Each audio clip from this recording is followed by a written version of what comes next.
आज हम करने वाले हैं अलमंडा प्लांट की रिपोर्टिंग, क्योंकि प्लांट तो बहुत बड़ा हो गया है लेकिन जो प्लांटर है उसमें मिट्टी बहुत कम है। तो मिट्टी कम होने की वजह से फ्लावर तो अच्छे आ रहे हैं लेकिन वो ढंग से खिल नहीं पा रहे हैं।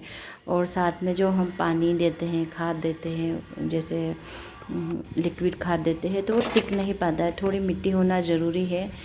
तो मैंने जो इसकी रिपोर्टिंग की थी उस टाइम पे वेस्ट मटेरियल ही डाला था, जो हम किचन से, गार्डन से निकालते हैं, पत्तियाँ, छिलके वगैरह। तो वो बहुत जल्दी डिकम्पोस्ट हो जाते हैं। अगर आप मूंगफली के छिलके, राइस वगैरह लेते हैं ना तो वो थोड़ा टाइम ले लेते हैं डिकम्पोस्ट होने में, खाद बनने में। लेकिन जो हम सॉफ्ट मटेरियल डालते हैं वो बहुत जल्दी डिकम्पोस्ट हो जाता है। और साथ में ही मैंने मल्चिंग कर दी थी, क्योंकि मेरे पास ज़्यादा मिट्टी नहीं थी, गोबर खाद भी नहीं थी। तो मैं वापस से इसकी रिपोर्टिंग कर रही हूँ, क्योंकि मुझे इस प्लांट से बहुत अच्छी फ्लावरिंग लेनी है। तो हल्की फुल्की गुड़ाई के साथ ही मेरे सारे प्लांटर से बहुत आसानी से बाहर आ जाते हैं, क्योंकि मैंने हमेशा वेल ड्रेन और पोरस मिट्टी बनाई है जो भुरभुरी होती है और बड़ी आसानी से जो आप है प्लांट बाहर निकाल सकते हैं। इसी मिट्टी बनाने से हमें क्या फ़ायदा होता है, जब भी चाहे आप रिपोर्टिंग कर सकते हैं और जो प्लांट है अपनी जड़ें बहुत अच्छे से फैला सकता है।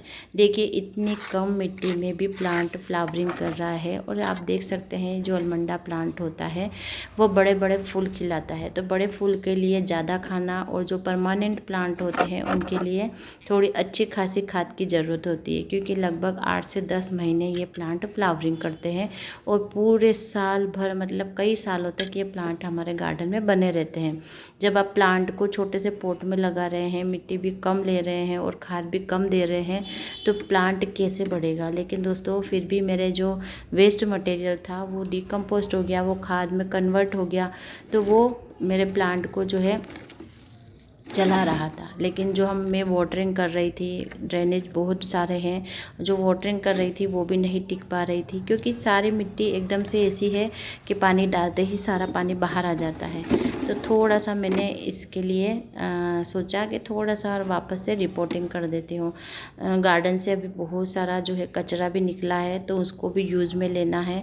प्लांटर को मैं इसी तरह भरती हूँ, जो भी गीला कचरा होता है गार्डन से, जो टहनियाँ हम कट करते हैं, जो पत्तियां हम हटाते हैं पीली पीली, तो वो सारी चीज़ें मैंने अच्छे से नीचे डाल दी है। जो गीला कचरा होता है हमेशा आप नीचे ही डालिए, क्योंकि गीले कचरे में फंगस होने का बहुत ज़्यादा डर होता है।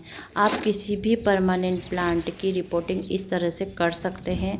और ये देखिए दोस्तों, मेरे फेवरेट, या फिर कह सकते हैं कि मेरे पास यही अवेलेबल होते हैं। तो मूंगफली के छिलके मैं इसलिए लेती हूँ कि मुझे लाइट वेट गमले भी बनाने होते हैं। प्लांट के लिए खाद की जो है तैयारी भी, मतलब खाद भी मुझे बार बार नहीं देनी पड़े, तो ये मूंगफली के छिलके बहुत अच्छे हैं। ये सरसों खली की तरह काम करते हैं और मिट्टी एकदम से लाइट वेट होती है, और ये धीरे धीरे डिकम्पोस्ट होते हैं, धीरे धीरे गलते हैं, सड़ते हैं। जो कीड़े वगैरह हैं इनको धीरे धीरे खाते हैं। तो दोस्तों इस तरह से मैं अपनी रिपोर्टिंग करती हूँ अपने प्लांट की। अब देख सकते हैं मैंने वापस से प्लांटर आधा जो है इस तरह से गीले सूखे मटेरियल से भर दिया है। और फिर मैं बीच बीच में, आपने देखा है, मिट्टी भी डालती जा रही हूँ। मिट्टी कौन सी है, जो खाद होती है सूखी पत्तियों से बनी हुई, मेरे पास खाद रखी है। आप वर्मी कंपोस्ट ले सकते हैं, और भी बहुत सारी खाद आती है, गोबर खाद ले सकते हैं। इससे क्या होगा कि जो इसमें कीड़े रहते हैं वो जल्दी जल्दी इन सब चीज़ों को खाकर बहुत अच्छी खाद में कन्वर्ट कर देते हैं। अब जो है मैंने जो सूखी पत्तियाँ मल्चिंग की थी, वो पत्तियाँ भी मैंने इसमें ही डाल दी है। ये भी अच्छी खासी सड़ गल गई है और आगे जाके हमारे खाद का काम भी ये करने वाली है। दोस्तों बार बार अगर आप खाद नहीं देना चाहते हैं तो इस तरह से आप रिपोर्टिंग कर सकते हैं। और मेरे तो मिट्टी थोड़ी सी रह गई थी इसलिए मैंने रिपोर्टिंग की थी, वरना मेरे प्लांट में रिपोर्टिंग की ज़रूरत नहीं पड़ती है बार बार।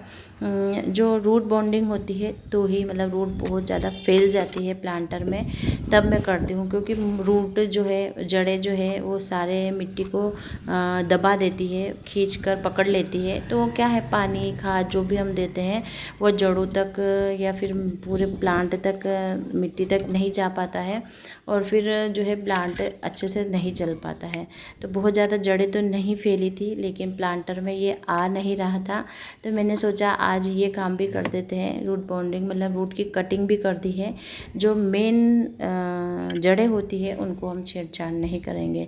दोस्तों, मैंने कई बार जो है प्लांट की रिपोर्टिंग आपके साथ शेयर की है। जो बड़े बड़े प्लांट होते हैं उनको हर 2-3 साल में हमें रिपोर्ट करना होता है, क्योंकि जो जड़ें हैं बहुत ज़्यादा फैल जाती है, और जो परमानेंट प्लांट हैं जितने ऊपर बढ़ते हैं ना वो उतने ही नीचे भी बढ़ते हैं। देखिए, बातों ही बातों में रिपोर्टिंग भी हो गई है। मैंने मिट्टी वही ली है, क्योंकि बारिश का टाइम चल रहा है, अभी मैं कहाँ सुखाने जाऊँगी इसको। और वैसे जो मिट्टी है वो बहुत अच्छी है, कोई फंगस नहीं है, कुछ भी प्रॉब्लम नहीं है।